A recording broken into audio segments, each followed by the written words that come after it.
تصوف اور اس کے اعمال و اشغال کا اصل مقصد دین کی تکمیل اور خصوصاً ان کیفیات اور ملکات کی تحصیل، ان کو حاصل کرنے کے سوا کچھ نہیں ہے جن کو کتاب و سنت ہی میں کمال ایمان اور اسلام کی ضروری شرط قرار دیا گیا ہے۔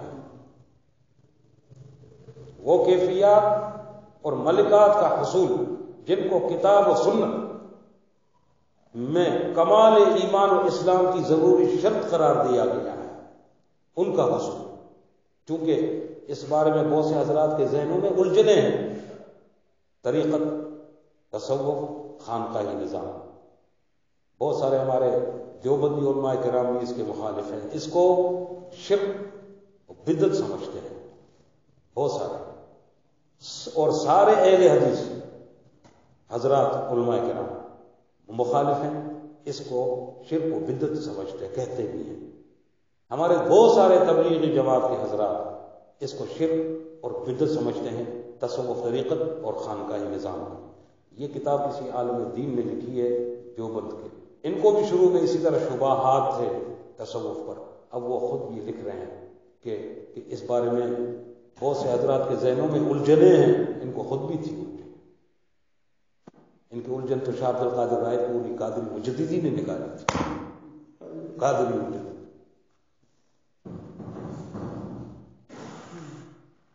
فرمایا کہ اس سلسلے میں جو کچھ میں نے سمجھا ہے اس کو ذرا تفصیل سے عرض کرتا ہوں۔ وباللہ التوفیق، اللہ کی توفیق کے ساتھ۔ اب یہ آگے لکھتے ہیں، قرآن و حدیث کے مطالعہ سے معلوم ہوتا ہے، قرآن اور حدیث کے مطالعہ سے، اور اس پر اگر کوئی غور کرے تب بند دماغ والے کی تو بات ہی نہیں ہے نا، طریقت تو غور والوں کی دنیا ہے۔ مطالعہ سے معلوم ہوتا ہے کہ ایمان اور دین کی تکمیل کے لیے عقائد اور اعمال کی صحت کے علاوہ انسان کے قلب اور اس کے باطن میں کچھ خاص کیفیات کا ہونا ضروری ہے۔ مثلا محبت کے بارے میں سورہ بقرہ کی ایک آیت میں اللہ تعالیٰ نے ارشاد فرمایا، والذین آمنوا اشد حبا للہ، اور جو ایمان والے ہیں ان کو سب سے زیادہ محبت اللہ سے ہوتی ہے۔ اور حدیث صحیح میں ہے، کوئی نہیں کہے گا یہ غریب ہے، کمزور ہے، ضعیف حدیث ہے، حدیث صحیح میں ہے۔ کیا صحیح میں ہے؟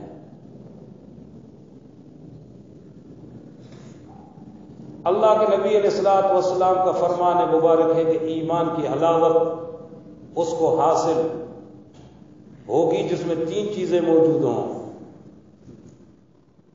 ان میں سے اول یہ کہ اللہ و رسول کی محبت اس کو تمام آسوا سے زیادہ ہو،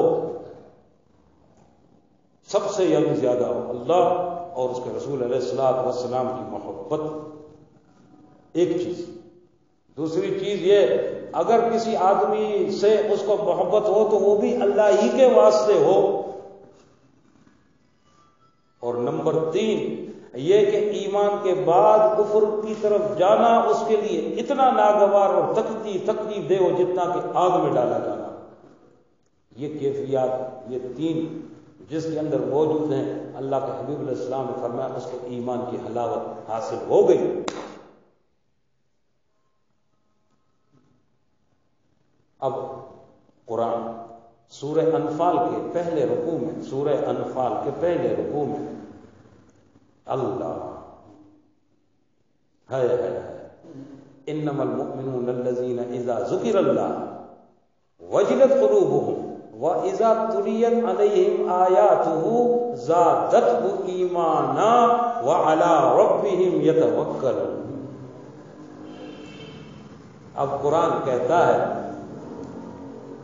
اللہ پاک کا کلام یہ کہتا ہے، اے تصوف کے انکاری، اے خانقاہی نظام کو شرک و بدعت کہنے والے، تیرا اللہ یہ کہتا ہے کہ سچے ایمان والے تو بس وہی لوگ ہیں جن کا یہ حال ہے، کہ جب ان کے سامنے اللہ کا ذکر کیا جائے ان کے دلوں میں خوف کی کیفیت پیدا ہو۔ اب اگر خانقاہی نظام تصوف طریقت سے ہٹ کر حضرت مولانا صاحب آپ کے ہاں یہ ڈر کی کیفیت جب اللہ کا ذکر ہو اور اس پر دل کے اندر خوف کی کیفیت آ جائے، وہ تصوف و طریقت خان کا نظام سے ہٹ کر تیرے پاس ہے، وہ طریقہ مجھے بتا، خدا کی قسم تیرے در کی چوکھٹ پر زندگی گزاروں گا۔ میں طالب ہوں کہ جب اللہ کا ذکر آئے میرے دل میں خوف پیدا ہو جائے، یعنی کہ بے پرواہ بیٹھا، مجھے کچھ بھی نہیں ہوتا نا۔ اگر آپ کو ہوتا ہے اور جس طریقے سے یہ آپ کو حاصل ہے، مجھے وہ طریقہ سمجھاؤ، میں تیرا غلام بنوں گا۔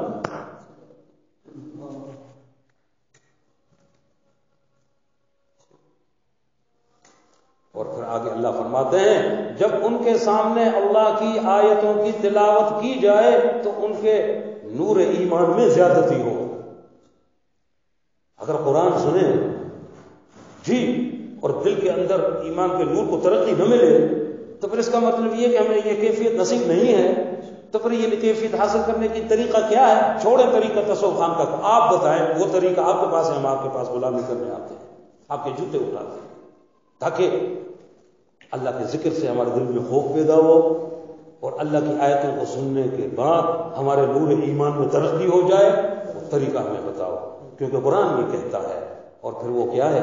اپنے پروردگار پر وہ بھروسہ رکھتے ہیں وہ بندے۔ پھر سورہ مومنون میں اللہ کے اچھے اور کامیاب بندوں کا ذکر کرتے ہوئے یہ فرمایا گیا،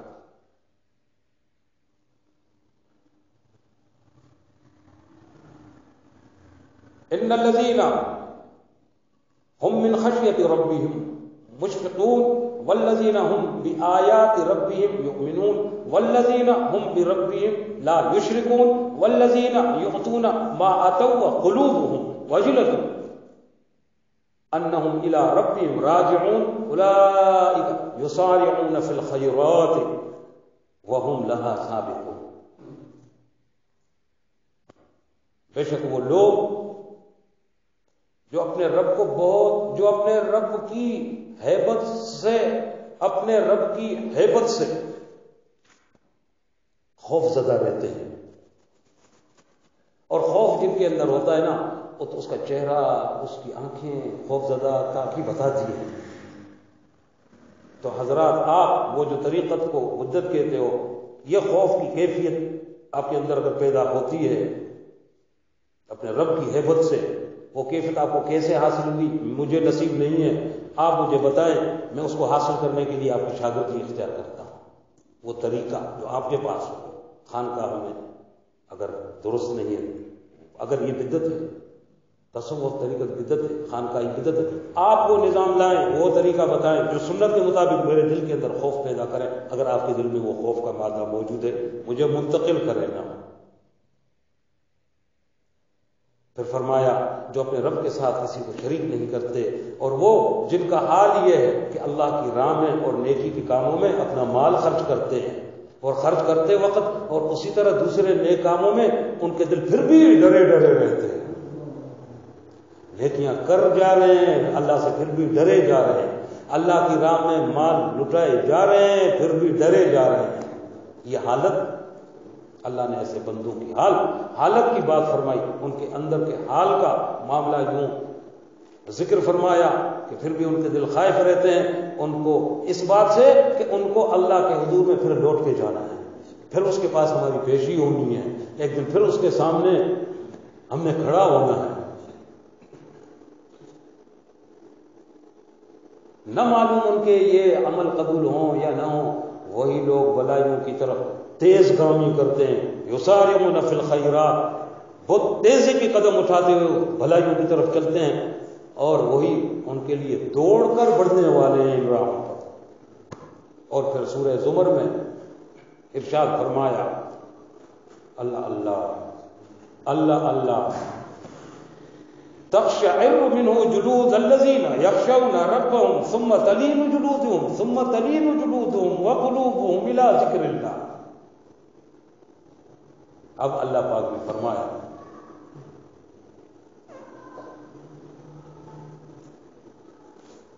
اللہ کے ذکر کے حوالے سے بھی وہ فرمایا، اس سے ان لوگوں کے بدن کانپنے لگتے ہیں اور رونگٹے کھڑے ہو جاتے ہیں، یعنی بال کھڑے ہو جاتے ہیں جسم کے، جو اپنے رب سے ڈرتے ہیں، اب بات تو مولانا صاحب ہمارے کھڑے نہیں ہوتے، بدعت کے فتوے دینے والے مولوی صاحب میرے بال کھڑے نہیں ہو رہے۔ آپ کے پاس کوئی طریقہ ہے کہ جب اللہ کی آیات کو سنیں، اس کے ذکر کو سنیں، میرے جسم کے بال کھڑے ہو جائیں؟ وہ طریقہ ہمیں دیجیے، ہم تصوف طریقہ سے علیحدہ ہو کر تیرے اس طریقے کو اختیار کر کے تیرے غلام بن جائیں گے۔ قرآن کی بات ہے، یہ ہمیں یہ کیفیت آپ دے دو اگر آپ کے پاس ہے تو۔ ویسے ہمیں نظر نہیں آتا آپ کے یہاں کی کیفیت، سچی بات، ہمیں آپ کے ہاں یہ کیفیت نظر نہیں آتی۔ ہم نے کبھی قرآن پڑھتے ہوئے نہیں دیکھا آپ کے رونگٹے کھڑے ہو گئے، بال کھڑے ہو گئے۔ آپ کے بال کھڑے ہو جائیں، آپ کی سمت قرآن سے ہمارے بھی بال کھڑے ہو جائیں گے، اس کا پرتو ہم پر پڑے گا، اس کی ریفلیکشن آئے گی ہم پر، اس کا انعکاس پڑے گا تو۔ مگر کچھ بھی نہیں، بے حسی ہے، اثر بھی نہیں پڑ رہا نا۔ وہ کہتا ہے یہ بدعت ہے، شرک ہے، بس بیٹے بیٹے فتوا دیے۔ یہ بات کہاں سے حاصل ہوگی؟ پھر کیا فرمایا؟ اپنے رب سے ڈرتے ہیں، پھر ان کا ظاہر و باطن نرم ہو کر اللہ کی یاد کی طرف جھک جاتا ہے۔ یہ تلین تلون تلین جلودہم، تلین جلودہم، دل کے اندر میں یہ متلون کی کیفیت، یہ جلد فرمایا تلین جلودہم، ان کے جلد نرم ہو جاتے ہیں، بدل جاتے ہیں، تبدیلی آتی ہے۔ جلودہم جلد کی جمع ہے۔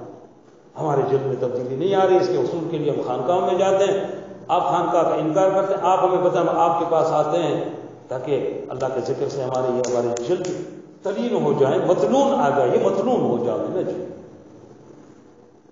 اور پھر ظاہر و باطن نرم ہو کر اللہ کی طرف جھک جاتا ہے۔ یہ نرمی اور یہ باطن، یہ اندر کا جھکاؤ، یہ ہمیں سکھا دیجئے، ہم آپ کے ممنون احسان ہوں گے۔ سورہ آل عمران میں اللہ نے ارشاد فرمایا الذین یذکرون اللہ قیاما وقعودا وعلی جنوبہم۔ بعض کہتے ہیں کہ ذکر سے مراد نماز ہے، بعض تبلیغ والے کہتے ہیں ذکر سے مراد یہ ہے کہ ہم جو بیٹھ کر اللہ کی دین کی باتیں کرتے ہیں، بس یہی تو ذکر ہے۔ لیکن قرآن یہ کہتا ہے کہ حالت یہ ہے کہ وہ کھڑا بھی ہے تو بھی اللہ کی یاد میں ہے، اکیلا کھڑا کہیں بھی ہے نا، قیام کھڑا، قعودم بیٹھا ہوا، علی جنوبی لیٹا ہوا، یعنی وہ ہر وقت ایسی حالت میں ہے کہ یاد کرتے ہیں اللہ کو کھڑے، یاد کرتے ہیں اللہ کو بیٹھے، اور بستروں پر لیٹے لیٹے بھی وہ اللہ کی یاد میں رہتے ہیں۔ سورہ مزمل میں رسول اللہ صلی اللہ علیہ وسلم کو خطاب کر کے ارشاد فرمایا گیا وَاذْكُرِ اسْمَ رَبِّكَ وَتَبَتَّلْ إِلَيْهِ تَبْتِيلًا، فرمایا اپنے رب کا نام یاد کرو، نام یاد کرو۔ اب یہاں پہ نماز کی بات نہیں ہے، نام کے یاد کی بات ہے، نام اس کا اللہ ہے، یعنی اس اللہ کو، اللہ کے نام کو، یہ جو نام اللہ ہے اس کو یاد کرو۔ اس کا طریقہ کیا بتایا؟ اپنے حبیب علیہ الصلوۃ والسلام کو سب سے یکسو ہو کر اس کی طرف متوجہ ہو جاؤ، یعنی سب سے اپنے خیال کو ایک طرف کر کر اس اللہ کے ساتھ لگ جاؤ۔ یہ میرے حبیب علیہ الصلوۃ والسلام ان آیتوں میں جن اوصاف کا، جن صفتوں کا اور کیفیات کو اہل ایمان کے لیے ضروری قرار دیا گیا ہے اور جن کا ان اہل ایمان سے مطالبہ کیا گیا، وہ ان آیات سے معلوم ہوا کیا ہے؟ وہ یہ ہے، نمبر 1، ہر چیز سے زیادہ اللہ اور اس کے رسول صلی اللہ علیہ وسلم کی محبت دل میں قائم ہو۔ نمبر 2، ان کے دل کی یہ حالت ہو کہ جب اللہ کا ذکر کیا جائے تو اس کے اندر خوف اور لرزش کی کیفیت پیدا ہو، کپ کپاہٹ بدن میں آ جائے۔ ان کے سامنے جب آیات الہی کی تلاوت کی جائے تو ان کے نور ایمان میں اضافہ ہو۔ نمبر 4، اللہ پر توکل اور بھروسہ رکھتے ہوں اور یہ توکل اور اعتماد اللہ ہی ان کی زندگی کا سب سے بڑا سہارا ہو۔ نمبر 5، وہ ہر دم اللہ کی ہیبت سے خوف زدہ رہتے ہوں، ان کی حالت یہ ہو۔ نمبر 6، اللہ کا خوف ان پر اتنا غالب ہو کہ نیکی کرتے وقت بھی ان کے دل ڈرتے ہو کہ معلوم نہیں ہماری یہ نیکی قابل قبول ہوگی بھی یا نہیں۔ قرآن مجید کی تلاوت یا اس کی آیتیں سننے سے ان کے جسم کانپ جاتے ہیں۔ ہمیں تو کوئی نہیں دکھتا ایسے طریقت کا منکر، ہم نے اہل طریقت کو دیکھا، بعضوں کو لغزش آ رہی ہوئی، نماز کے اندر کپ کی ہوئی، ان کو رقت بن گئی اور ان کے رونگٹے کھڑے ہوتے، ہم نے دیکھا اہل طریقت کو۔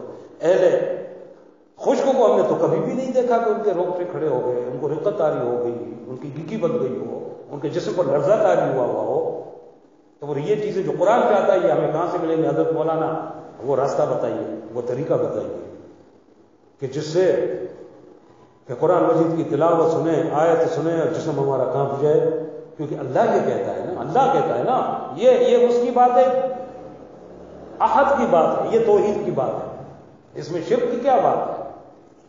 اور ان کا ظاہر و باطن اللہ تعالیٰ کی طرف اور اس کی یاد کی طرف جھک جاتا ہو۔ باطن کا جھکنا کیا ہے، اس کی تفسیر کیا ہے، اس کی وضاحت کیا ہے، آپ یہاں کیا ہے خانقاہوں میں جو طریقہ، آئیے آپ کو سکھایا جائے گا، آپ کو سمجھ آئے گی باطن کیسے جھکتا ہے، رونگٹے کیسے کھڑے ہوتے ہیں، خشیت کیسے آتی ہے، دل پر اللہ کی ہیبت کیسے طاری ہوتی ہے۔ نمبر 8، وہ ہر وقت ہر حالت میں اللہ کو یاد رکھتے ہیں۔ تم اگر کہتے ہو کہ ہلکا لگا کر بیٹھ کے دین کی باتیں کرنے ایسا اللہ کا ذکر ہے، بس وہ ہر وقت تو تم سے نہیں ہو سکتا کہ اگر نماز کی بات ہے تو پھر نماز 5 وقت ہے، 10 منٹ 15 منٹ کی نماز میں ساری فراغت ہے، ہر وقت بھی تو بات نہیں ہے۔ یہاں کیا ہے ذکر سے مراد، جس میں یہ فرمایا کہ ہر وقت ہر حالت میں اللہ کو یاد رکھتے ہیں، ہر حالت میں۔ ہاں جی ہاں، چمن میں ہے کہ صحرا میں ہے، گلستان میں ہے کہ ویراں میں ہے، خلوت میں ہے کہ جلوت میں ہے، مجلس میں ہے کہ تنہا ہے، رب کی یاد اس کا سانجی ہے، اس کا رفیق ہے، اس کا ساتھی ہے ہر دم۔ یہ بات کہاں سے نصیب ہوگی؟ ہم نے خانقاہوں میں دیکھی، آپ یہاں نہیں دیکھی، آپ دکھاؤ، ہم آپ کی غلامی کریں گے۔ کسی حال میں اس سے غافل نہ ہوتے ہوں، اللہ یہ چاہتا ہے مقدس سے وَلَا تَكُن مِّنَ الْغَافِلِينَ، اللہ نے خود فرما دیا کہ غافلوں میں سے نہ ہو جاؤ، یعنی کیا؟ تمہارے اندر میری یاد قائم ہو، جب تم نماز پڑھنے کے ہاتھ باندھ کر کھڑے ہو جاؤ، اے طریقت کے منکر حضرت مولانا دیوبندی صاحب، اے طریقت کے منکر حضرت مولانا شیخ اہل حدیث کے مولانا صاحب، اے طریقت کے منکر داعی تبلیغی جماعت والے، آپ اپنی نماز کو دیکھو کہ اس میں اللہ تو چاہتا ہے ہر دم میری یاد ہو، پر نماز میں پھر یاد کیسی اللہ کی ہونی چاہیے؟ اپنی نماز کو خود ٹٹولو، دیکھو کہ تکبیر تحریمہ سے سلام تک تم اللہ کی یاد میں ہو یا گھر میں دکان میں ہو۔ اور اگر تم سمجھتے ہو ایمانداری کے ساتھ اپنی اس حالت کو کہ میں نماز کے اندر گھر میں اور دکان میں رہتا ہوں، تو پھر اپنا علاج کراؤ، کیونکہ اللہ تو چاہتا ہے ہر دم میری یاد تم پر طاری رہے، پھر نماز میں بھی اللہ بھولا رہے۔ یہ خانقاہ نظام کا تو انکاری ہے، کہاں پر تجھے یہ بات نصیب ہوگی؟ ہم کو سکھاؤ، وہ جگہ وہ ٹھکانہ ہم کو بتاؤ۔ نمبر 9، آخری نقطہ، ہر طرف سے منقطع ہو کر اللہ کی طرف متوجہ ہونا ان کا حال ہو۔ قرآن یہ چاہتا ہے کہ بندہ کٹ جائے، سب سے مجھ سے جڑ جائے، اور خدا کی قسم فی زمانہ سارے نمازیوں کے لیے یہ بندے کو خود اپنا ہاتھ بھی یہی ہے، ان کے لیے بھی یہی کہتا ہے کہ سارے غافل ہیں، سارے کٹے نہیں ہیں، سارے جڑے ہوئے دنیا کے ساتھ، اور گوشت پوش کی حرکتیں ساری کی ساری۔ اللہ ہمیں طریقت کی حقیقت آشنا، طریقت کا حقیقت آشنا بنائے۔ اللہ ہمیں تصوف کی جو حقانیت ہے وہ سمجھ میں نصیب کر دے، اور وہ تصوف کے نام پر جو مزاروں پہ جو شرک و بدعت جاری ہیں ان سے ہٹ کر جو اس کی حقیقت ہے اس پر دھیان کرنے کی، اس اصل کام کو حاصل کرنے کی اللہ ہمیں توفیق نصیب فرمائے اور اس کا ماحول نصیب فرمائے۔